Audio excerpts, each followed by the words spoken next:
Good evening and welcome to Tok Piksa. In this episode, we take a look at the Kagwa-Erave district in the Southern Highlands province. Like many districts today, it is remote and isolated. The people are struggling to cope with what remains of long-established but neglected government infrastructure. Many people in the district say successive governments have ignored them. Health, education, and infrastructure have deteriorated. This story from Edwin Fidelis portrays the distant relationship between the government and the people. That today is commonly accepted as the norm in some of our rural communities.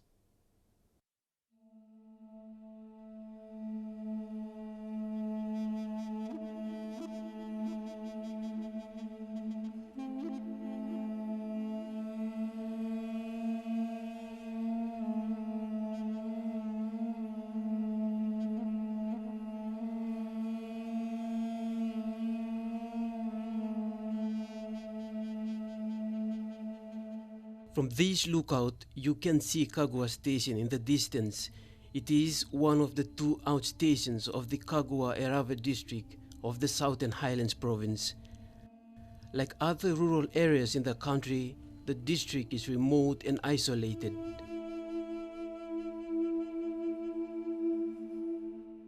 Government services in this part of the country are less than impressive. Most government infrastructures are crumbling.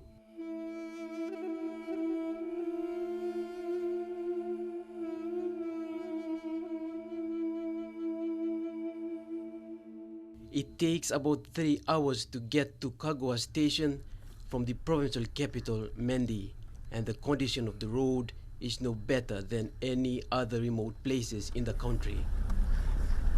The people are pushed back into their small hamlets along those ridges as there's nothing much the government station offers them in terms of government services.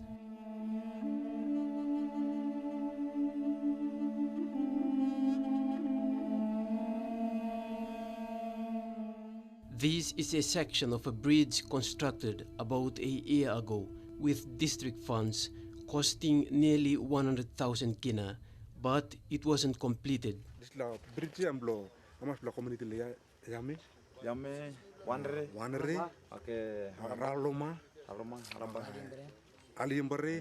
St. Mary's Primary School, na St. Mary's Church emiet Paris Blunbla, Kagwa Paris, na Kagwa High School, surrounding community, 5 or 6 plus around community something.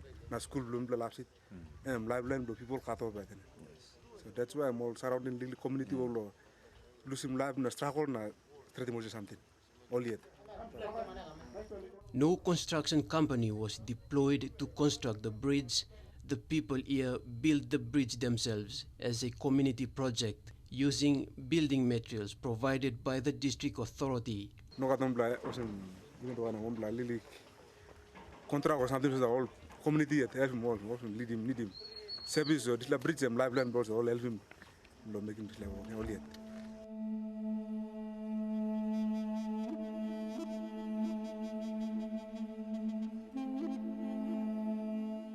This incomplete bridge cuts off half of the 50,000 plus people of Kagwa outstation. It makes it difficult for vehicles to pass through. A school and 6 LLG wards are on the other side. If they have to use a vehicle to transport their goods, this is where their journey ends. And plus money to work. And national government, you like Carly by travel, missing Ushet. Mibla people in it in Melbourne, Blue. Now it's the version. Mibla finishing work when his name is the version, Mibla minimum motion. Because Mibla need in Fanam national government. This is I mean known as Karel Lubrod. Now I'm stopping his orchestra in British name, Karel Lubrod, national government. Now, no Fanam national government shall come and say. Now, Mibla people yet, Mibla make him of mind blowing blood on Mibla can come out motion. Now, somebody come out some.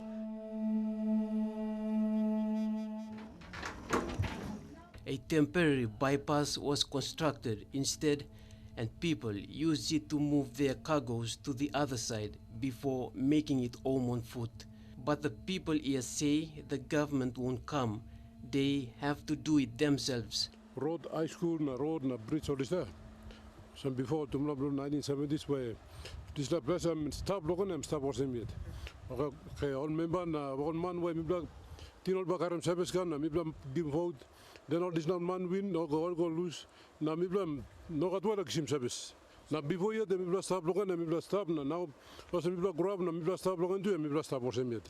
Na no got one service mibla no gonna service about government come na give no mibla station high school bridge all got something bakarap housing so mibla got sim service.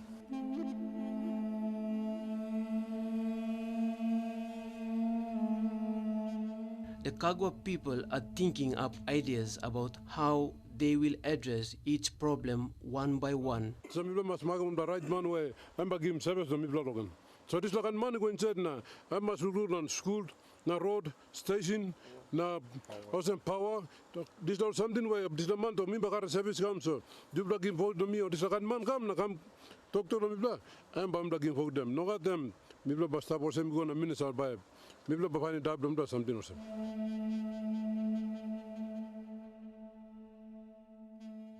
Although the district may see little improvements over the next few years, it is a long way off for Papua New Guinea as a nation.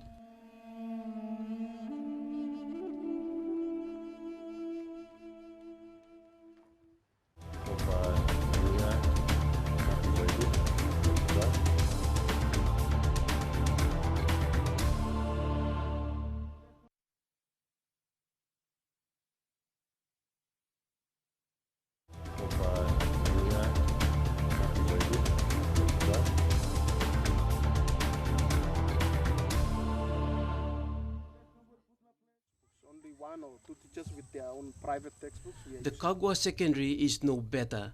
Classrooms and student dormitories are in a poor state. The school that saw its first grade 12 intakes in 2011 doesn't have the facilities to cater for the intake. What we have seen around here is all the facilities are run down. We have all the rundown facilities, and then grade 12, 11 classrooms, we cannot be able to accommodate upper secondary students, but because the authorities are pushing us to get grade 11 and 12 students. For those reasons, we have to imply to their instructions, and because of they've been authorities giving us the direction and instruction, then we have to follow suit. So. The school closed for the year when we visited it, but the story the deputy principal told us is another example of a glaringly difficult reality. Our library is very random, no books, totally no books. Students are not using library. And then computer lab is, we don't have computer lab. Science lab, yes, we have it there, but no chemicals and all those that you can find in the science lab, we don't have those. And so, actually, the school itself is a total random school.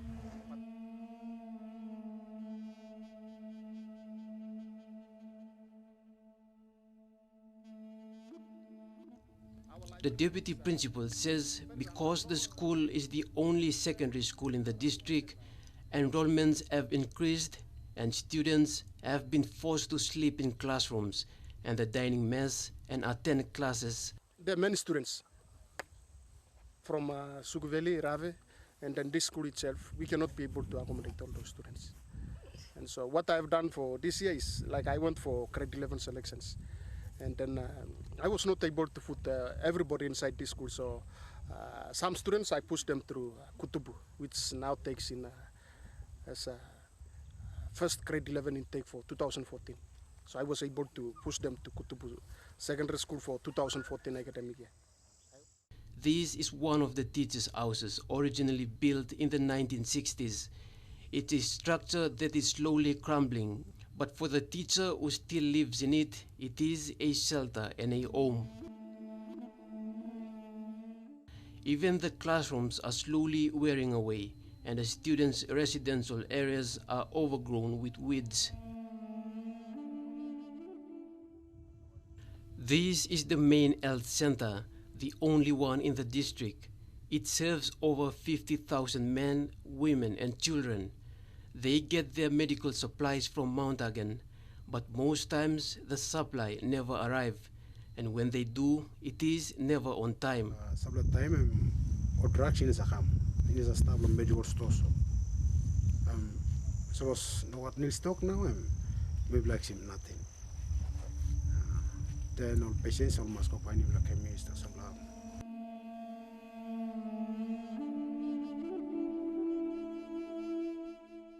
On many occasions, the 8 health workers at the health center have no choice but to close the clinic and reopen it when the supplies come.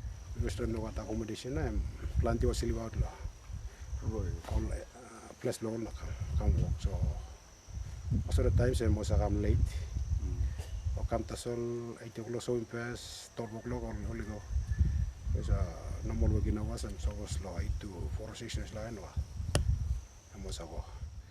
The health center depends on a standby generator, but when they run out of fuel, nursing officers stopped using medical power equipment. Like 90 may changes in about time and operate the night. Time you got fuel. The main electricity grid ends a few kilometers beyond this mountain ridge. When a fallen tree damaged a main power line, it wasn't fixed immediately, and after almost a decade, it is still waiting to be fixed.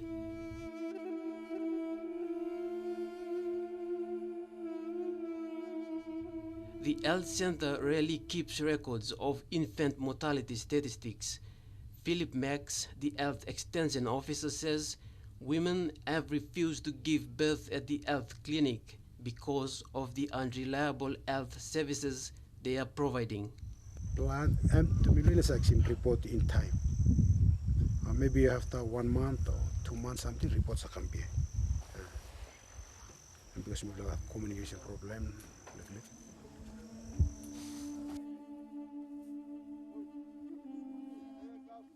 Here you get a sense of the absence of the much talk about government's rural focus and the unprecedented amount of funds pumped into developing rural districts like Kagua Erave.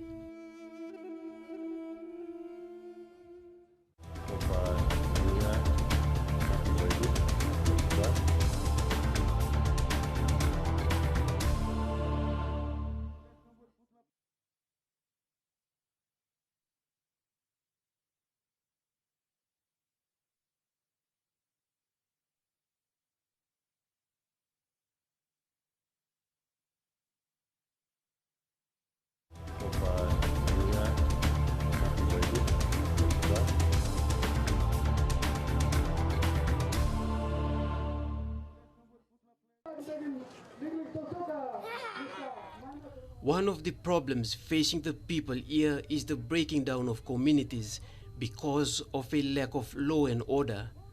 A police officer who refused to speak on camera revealed how there are 4 officers manning the Kagua police station all year around. Officers say it is a normal practice for a policeman to refuse arrests and detaining lawbreakers because the only police cell is no longer functioning.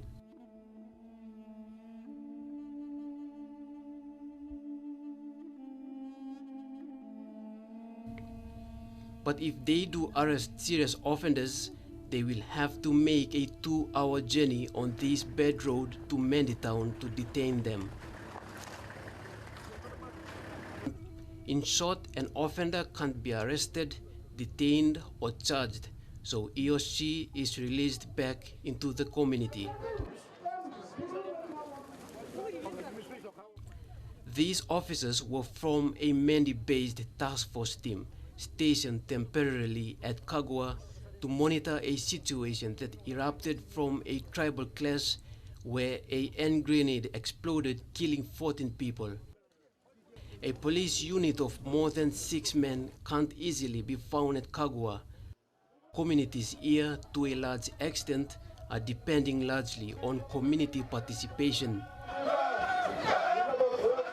The people have realized that in order to have a peaceful community, they have to work with the police. So 56 strong men put their hands up to join the community police, and work without getting paid.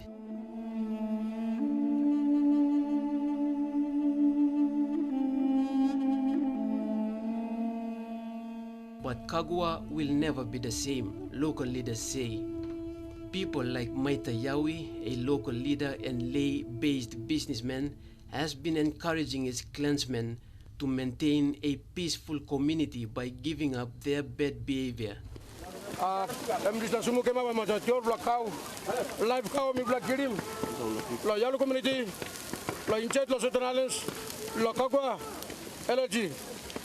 got a policeman will witness him. I got a little gas bottle or magisa working drink. I finished what I'm 12 black cow plus 1 or week he calls him. So my married black I came 300 of fish plus cow 62 black cow or my married flash or could kill him now. Prosimo got a heavy problem later and Mexico. All social problems are creating because law marijuana, steam, or like a problem. But generally, passing attitude like Kagwa, gradually work not change. Every work not change. And because now, maybe like acknowledging work from churches, of community leaders, all public servants, all leaderman or some Mr. Maitayawi, he got plant this stuff. Only, nicely, I'm only start with the community law, educating on community law, good way, good sit down. But Kagwa Rave innocent before. Kagwa Rave, any change.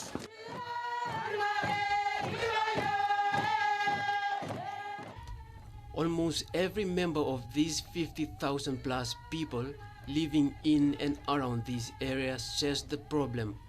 A combination of poor infrastructure, poor education and health facilities, compounded no electricity has prompted the people to speak out.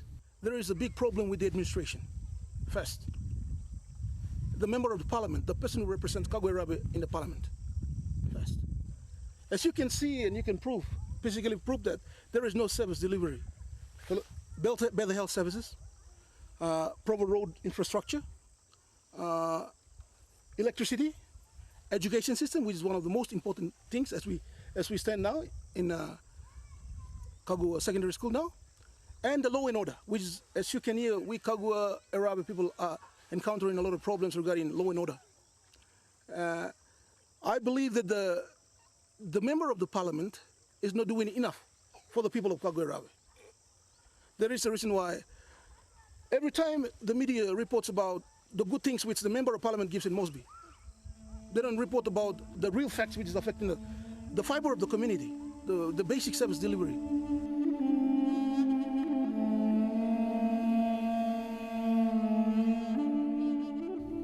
These are some of the stories that we've heard over and over about challenges facing rural districts all over the country. Kagwa people have come to accept that living without a good road or a health center that doesn't have a constant supply of medicine is normal. The people here say successive governments have neglected them, and it's a district that feels forgotten. If there is a member of parliament which represents us in Kagwe Rabe, we want to appeal to him that please try and look down on, look at us. We need those services which is due to us. Since independence, we haven't got those services to the government, especially James Lakea. Please give us what we deserve. We have been in the dark for nearly 38 years now. So please give us those things that we are crying for. We won't complain if you give us those things.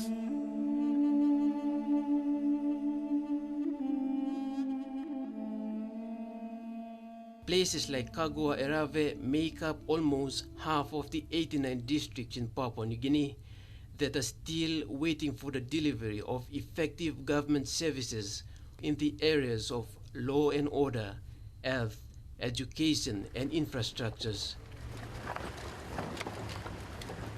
This was one of the few times the people of Kagwa get media attention. In the next 3 years, or perhaps the next 10 years, the Kagwa Erave people will continue to live with these problems.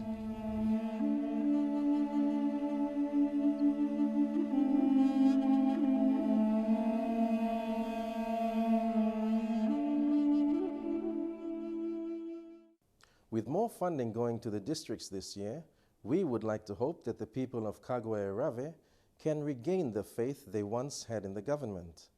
There are other districts in the country who need the same faith for their future. Until next time on Tok Piksa, good night.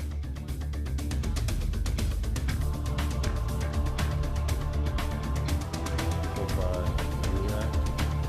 very good.